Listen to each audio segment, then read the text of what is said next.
Here we go. It's broad daylight. You stop for a moment. Your hiking partner's about 20 feet ahead. She knows the trail like the back of her hand. Now take a moment, if you will, to appreciate nature. That moment turned out to be 45 seconds for the last person to see Barbara Bolick. What would you do if in those 45 seconds your hiking partner blinked out of existence? No scream, no clues, nothing. I'm John Genoa. This is America's Strangest History. Tonight we have a mysterious disappearance case that's been kicking around for more than 2 decades. Goes without saying, investigators are stumped. This is the story of Barbara Bolick, a 55-year-old woman who vanished without a trace on a Montana hiking trail. It's July 18th, 2007, a warm summer day in Corvallis, Montana. Barbara Bolick, she's an avid hiker with a passion for the outdoors. She's lived in Montana for years and knows the trails through the Bitterroot Mountains intimately. That morning, Barbara's excited to hike one of her favorite routes, the Bear Creek Overlook Trail, with Jim Ramaker, a family friend from California who happens to be dating her husband's cousin. Barbara's husband, Carl, and his cousin hang back, presumably nursing hangovers. The four were up late drinking the night before. Barbara's hiked this 2.5-mile trail countless times. She's always prepared. In her black day pack, she carries the essentials: water, snacks, a .357 Magnum. It's a precaution she takes whenever she hikes, solo or not. She's wearing practical hiking gear, ready for a day in the mountains that she happens to know very well. Around 11:30 a.m., Barbara and Jim reach the Bear Creek Overlook. It's a scenic spot with sweeping views of the Bitterroot Range. They pause to take it all in. According to Jim, Barbara is about 20 feet ahead of him on the trail. He turns his back for what he later estimates to be around 45 seconds to a minute, gazing at a distant peak to the west. When he turns back around, Barbara's just gone. No sound, no rustle or disturbance of any kind. There's no sign of a struggle, nothing at all, just silence and empty trail. Jim immediately starts searching. He shouts her name, but there's no answer. He hurries back to the trailhead where some road construction was going on. He finds workers there. They haven't seen Barbara, but mention the 2 young men with the black and white dog leaving the trail earlier. Alarmed and concerned at this point, Jim reports her missing, and within hours, one of the most perplexing investigations in Montana state history begins. The response to Barbara's disappearance was swift and massive. The Ravalli County Sheriff's Office took the lead, coordinating with multiple agencies, including search and rescue teams, volunteers, and even Homeland Security. This was not a casual search. It was a full-scale operation. Search teams combed the Bear Creek Overlook Trail and surrounding wilderness. They deployed ground crews, canine units trained to track human scent, and aircraft equipped with infrared and thermal imaging to scan the rugged terrain from above.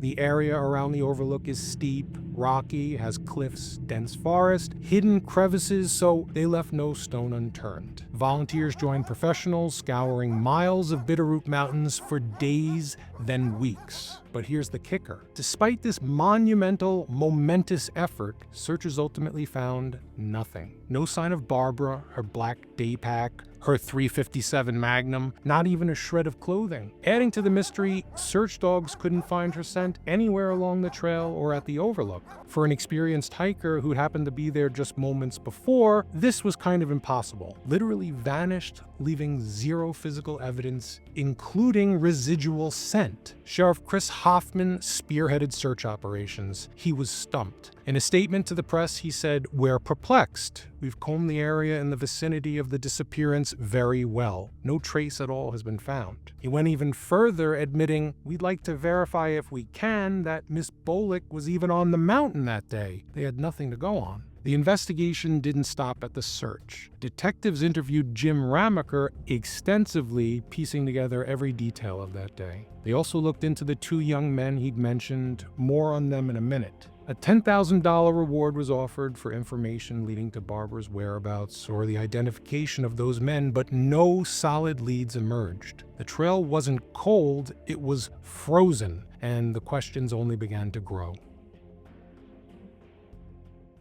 The cornerstone of this case is Jim Ramaker, the last person to see Barbara. His account has been consistent from day one. In a statement to police, he said, "I turned to look at a distant peak off to the west for about a minute with my back to her. When I turned back to continue heading down, Barb was nowhere to be seen." He estimated the time at 45 seconds to a minute, just long enough to glance away, but not long enough for someone to disappear from a trail. For his part, Jim cooperated fully with investigators. He even offered to take a polygraph test, though the sheriff's office didn't pursue it. Authorities have publicly stated that they have no reason to suspect him of foul play. Barbara's husband, Carl, also vouched for Jim, saying he trusted him implicitly. Just one thing. Jim's story includes a detail that's kept this case alive: the two young men. Earlier that day, he and Barbara encountered them on the trail. They were in their early 20s, accompanied by a mixed breed dog with white markings. One had dark skin and black hair, the other had a medium complexion with reddish hair. Jim and Barbara chatted with them for about 30 minutes, and they seemed friendly enough. The men were driving a light-colored, older model Chevy SUV with Missoula County plates. Jim told police about the encounter. The construction workers at the trailhead corroborated part of his story, saying they'd seen those two men matching the description leaving earlier with their dog. Police issued sketches and appeals to the public, urging the men to come forward not as suspects, but as potential witnesses. Despite the $10,000 reward and widespread media coverage, they've never been identified. Who are they, and what, if anything, did they see? So what happened to Barbara Bolick in those 45 seconds? Let's break down every theory, even the weird ones. The simplest explanation is that Barbara had an accident. Maybe she slipped off a cliff or fell into a hidden crevice. The Bitterroot Mountains are treacherous, even for seasoned hikers. It's just that this theory doesn't really hold up well under scrutiny. The search teams were very, very thorough. They covered hills, cliffs, ravines, and every nook and cranny of that trail. They found no body, no blood, no belongings, no scent trails. Also, Jim was 20 feet away. It's close enough to hear a fall, a struggle, or cry for help. He heard nothing. Do you believe him? Could a mountain lion or even a bear have snatched her? Well, Montana's wilderness is home to both, but an animal attack would leave evidence. Blood, torn clothing, drag marks, none of that was found. Plus, the chances of a predator taking a human silently in under a minute with Jim so close kind of makes this an unlikely scenario. Some, however, see it differently. In fact, mountain lions stalk their prey in silence. They strike without warning and often go straight for the throat before dragging its meal away to consume at some other location. In fact, they behave much like domestic cats. However, some can be up to 200 pounds. Barbara was 115 pounds. Let's assume it was a mountain lion that was responsible. Where's the blood? Where's the drag marks? The disturbed earth? Anything? I'll tell you where. Not on the trail or anywhere near where Barbara disappeared or within the expansive search area. Some point to the mysterious duo with the dog. Did they double back, abduct, or harm Barbara? It's possible, but there's no proof. Jim and Barbara spent half an hour with them without issue, and the construction workers saw them leaving before the disappearance. They also had conversations with the two men themselves. If they were involved, why chat ultimately with the victim and then a number of potential witnesses? Also, how did they pull it off? Suspicion naturally falls on the last person to see her. Could Jim have harmed Barbara and hidden her body? There's a lot of online speculation about Jim being responsible. He arguably had the opportunity, but opportunity alone isn't much of anything. We all have the opportunity to do a lot of things. Doesn't mean we do it. No motive, no evidence of wrongdoing on Jim. His story never wavered, and Carl Bolick stood by him. The four were out drinking the night before. Carl and Jim's girlfriend Donna stayed behind, likely nursing hangovers. Whatever the reason, it was just Jim and Barbara that day. Jim offered to take a polygraph. The police ruled him out as a suspect. There's no evidence to suggest he made up the hiking story. What do you think?